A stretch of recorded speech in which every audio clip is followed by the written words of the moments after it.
நான் உங்கள் அன்பான சயின்டிபிக் வேதிக் அஸ்ட்ராலஜர் அஸ்ட்ரோரஞ்சி பேசுகிறேன். நல்லது நினைப்போம், நல்லதே நடக்கும். இப்போ பார்த்தீங்கன்னா மார்ச் மாதம் 2025 மிதுன ராசிக்காரர்களுக்கு எப்படி ஒரு பலாபலன்கள் இருக்க போகுதுன்னு பார்க்க போகிறோம். அதுக்கு முன்னாடி நம்ம சேனலுக்கு ஃபர்ஸ்ட் டைம் வரவங்க மறக்காமல் சப்ஸ்கிரைப் பண்ணுங்கள், ஃப்ரெண்ட்ஸுங்களோட ஷேர் பண்ணுங்கள்.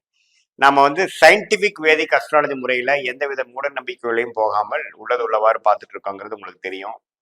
அதாவது பரிகாரங்கள், அது மாதிரி அதாவது உண்மைக்கு மரணான விஷயங்கள், சயின்டிபிக் அடிவைப்பில் அறிவியல் சார்ந்த முறையில இல்லாத விஷயத்துக்குள்ள நம்ம போகாமல் நாம் செய்த போன ஜென்ம கர்மா, பிற பறவைகள் நாம் செய்த கர்மா இந்த ஜென்மத்துல எப்படி ஒரு தாக்கத்தை கொடுக்க போகிறதுங்கிறது நம்மளோட ஜாதகத்துல இருக்கக்கூடிய கிரகங்கள் பொறுத்து நம்ம எந்த ராசியில பிறந்திருக்கோம், என்ன நட்சத்திரத்துல பிறந்திருக்கோம் வைத்து அமைங்கிறது உங்களுக்கு தெரியும்.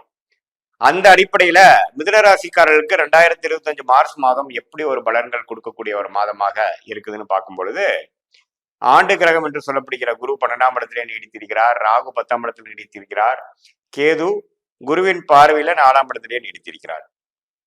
இப்ப பாத்தீங்கன்னா சனி 2025 மார்ச் 29ஆம் தேதி கடந்த 2.25 வருஷமாக கும்பத்தில் இருந்த சனி மாதத்தின் இறுதியில் மீனத்துக்கு இடம் பெறுகிறார்.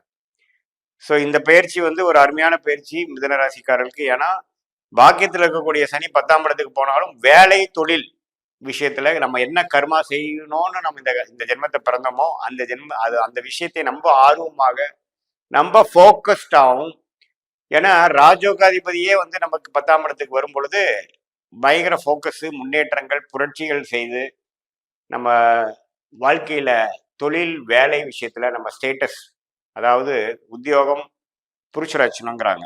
உத்தியோகம் ஒரு மனிதனுக்கு பார்த்தீங்கன்னா ரொம்ப முக்கியம். அதே மாதிரி வேலை தொழில் எதா இருந்தாலும் அதுல அதிகமா ஃபோக்கஸ் பண்ணி ஜெயிக்கக்கூடிய அமைப்புகள் அடுத்த 2 வருஷத்துக்கு வருது.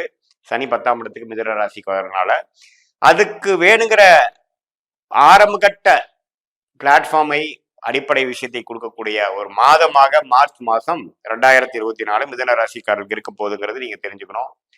ஏன்னா சனி 10ஆம் இடத்துக்கு மாதத்தின் கடைசியில இடம் பெறுகிறார். இப்ப மாத கிரகமாகிய சூரியனே பாத்தீங்கன்னா 9ஆம் இடத்துல கும்பத்துல 14ஆம் தேதி வரைக்கும் இருந்து 15 மார்ச் அப்படிங்கிற செகண்ட் ஹாஃப்ல பாத்தீங்கன்னா அவரும் 10ஆம் இடத்துக்கு போய் வேலை தொழில ஒரு பெரிய மாற்றத்தையும் ஒரு பெரிய ஒரு விஷயத்தை கொண்டு வரக்கூடிய அமைப்புகள் கொடுக்கிறார். ஒரு நுணுக்கத்தை, எந்த விஷயங்கள் நீங்க கடந்த 2 வருஷமாக நீங்க எந்த துறையில நீங்க வேலை செஞ்சுட்டு இருக்கீங்களோ, எந்த விஷயத்துல நீங்க தொழில் பண்ணிட்டு இருக்கிறீங்களோ அதுல சில புரட்சிகளும் சில ரிஸ்க் எடுத்து முன்னேற்றத்தை நோக்கி செய்து இந்த 2 வருஷத்துல சாதிக்கக்கூடிய விஷயத்துக்கு வேணுங்கிற ஆரம்ப கட்ட விஷயங்கள் எல்லாமே அமைச்சுக்கிறது, ஐடியா ஃபார்ம் பண்றது, கம்பெனி ஃபார்ம் பண்றது, சில விஷயங்களை முடிவெடுக்கிறது, அது எல்லாமே நடக்கக்கூடிய ஒரு மாதமாக மார்ச் மாதம் 2025 குறிப்பாக செகண்ட் ஹாஃப் வருதுங்க. புதன் லக்னாதிபதி புதனே நீச்சமா 10ஆம் இடத்துக்கு போனாலும் சுக்கரனோட சேர்த்து நீச்ச பங்கம் ஆகிறார். அதுவும் அருமையான விஷயம். ஸோ மைண்ட் ஃபுல்லா தொழில் வேலை ஜெயிக்கக்கூடிய அமைப்புகளே தான் மைண்ட் இருக்கு. அதுவும் அருமையான விஷயம். ராகு, சுக்கிரன், புதன், சூரியன் 4 கிரகமும் 10ஆம் இடம்ங்கிற மீனத்துல இருந்து அந்த மாதம் முழுவதும் பாத்தீங்கன்னா நல்ல ஒரு முன்னேற்றம். அது மாணவர்களா இருந்தாலும் சரி, இல்லத்தரசிகளா இருந்தாலும் சரி, தொழில் அமைப்பு இருக்கக்கூடியவங்களா இருந்தாலும் சரி, வேலைக்கு போறவங்களா இருந்தாலும் சரி, என்னமோ அவங்க என்ன பண்ணணும், அவங்க கையில என்ன இருக்கு, அவங்க பிளேட்ல என்ன போட்டிருக்குது, அதை சிறப்பாக செய்யக்கூடிய விஷயங்கள் உண்டு. அதுல ராகு அதுல சேர்ந்திருந்து நீங்க பயந்துக்கலாம், ராகு ஏதோ கெடுப்பாராண்டு. இல்ல சுக்கிரன் உச்ச சுக்கிரனோடு இருக்கிறனால எந்த விதத்திலையும் திருப்பலம் குறையாமல் பாசிட்டிவான சில யோகங்கள், சில பிரேக் த்ரூஸ் கிடைக்கக்கூடிய சில மாதமாக இந்த மாதமாக மார்ச் மாதம் இருக்கு. குறிப்பா செகண்ட் ஹாஃப்ல இருந்து நீங்க அது கண்கூடா பார்க்கக்கூடிய அமைப்புகள் இருக்கு. மற்றபடி பாத்தீங்கன்னா செவ்வாய் லக்னத்திலேயே இருக்கிறது, அதாவது ராசிக்குள்ளேயே மிதுனத்துக்குள்ளேயே செவ்வாய் நீடித்து இருக்கிறது. பாத்தீங்கன்னா கொஞ்சம் கோபதாபங்கள், வீட்டில் இருக்கிறவங்களோட கொஞ்சம் பேசுறது, நண்பர்கள்கிட்ட எல்லாமே கொஞ்சம் பார்த்து பேசக்கூடிய அமைப்புகள். ஏன்னா செவ்வாய் 7ஆம் வீட்டை பார்க்கிறார், 8ஆம் வீட்டை பார்க்கிறார். உடம்பு கொஞ்சம் பார்த்துக்கணும். திடீர்னு ஒரு இன்ஜுரி ஆகுறது, அடிபடுறது, அது மாதிரி சில விஷயங்களும் இருக்கதான் செய்கிறது. ஸோ அதனால தவறு இல்லை. எல்லாமே கிரக அமைப்புகள்லாம் மிதுன ராசிக்காரர்கள் எல்லாம் ஒன்று கூடி ஓரளவுக்கு உயர்வை நோக்கி அடுத்த 2 இயர்ஸ்க்கு வேணுங்கிற மாற்றத்தை கொடுக்கக்கூடிய ஒரு அற்புதமான ஒரு விஷயத்துக்கு ஒரு அருமையான பிரில்லியண்டான ஒரு ஐடியாஸு, மைண்ட் செட்டு, அதுக்கு வேணுங்கிற ஒரு கட்டமைப்பு ஃபார்ம் பண்ணக்கூடிய அமைப்புகள் எல்லாமே இருக்கு. அது குரு 12ஆம் இடத்துல இருந்து விரயம், இன்வெஸ்ட்மெண்ட், அது மாதிரி விஷயத்தையும் கொடுக்கிறார். அவர் மே மாதம் தான் பயிற்சி ஆகிறார். ஸோ இடம் சார்ந்த விஷயங்கள், வீடு சார்ந்த விஷயங்கள், கொஞ்சம் ஒரு லிக்விடேட் பண்ணி ஒரு அமௌண்ட் வாங்கி எடுத்து பிஸ்னஸில் போடுறது, லோன் அப்டேட் பண்ணுறது, லோன் டாப் அப் பண்ணுறது, அது மாதிரி விஷயங்கள் பண்ணி அபிவிருத்தி பண்ணுறதுங்கிற மாதிரி பல இம்ப்ரூவ்மெண்ட் நோக்கி, எக்ஸ்பான்ஷன் நோக்கி போகக்கூடிய ஒரு அமைப்பு வந்து நன்றாக இருக்கிறது. இது வாழ்க்கையில வந்து மாற்றக்கூடிய கேம் சேஞ்சர் என்று சொல்லக்கூடிய ஒரு அமைப்புக்கு வேணுங்கிற ஒரு ஆரம்ப கட்ட கட்டமைப்பு அமைக்கக்கூடிய அமைப்பும் மிதுன ராசிக்காரர்களுக்கு.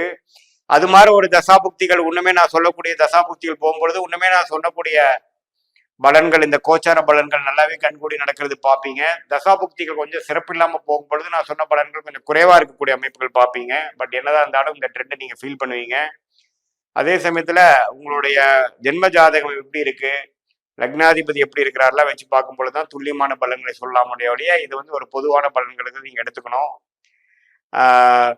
இப்போ நான் சொன்ன அமைப்புகள் தசாபூச்சியில் சிறப்பாக இருக்கும் பொழுது நம்ம சொன்ன பலன்கள் இன்னுமே தூக்கலாக நீங்க இருக்கக்கூடிய அமைப்புகள் நீங்க பார்க்கக்கூடிய அமைப்புகள் இருக்கு. அதுக்கப்புறம் பார்த்தீங்கன்னா ஏப்ரல் மேல வந்து ராகு கேது பயிற்சி, குரு பயிற்சியெல்லாம் வந்து ஓரளவுக்கு சாதகமான பயிற்சிகளாக தான் மிதுன ராசிக்கு இருக்கிறாங்க. அதுக்கு வேணுங்கிற நல்லாவே ஒரு பிளசன்ட் சர்ப்ரைசஸ், ஒரு ஃபவுண்டேஷனை கொடுக்கக்கூடிய மாதமாக மார்ச் மாதம் இருக்குது, நம்ம தெரிஞ்சுக்கணும்.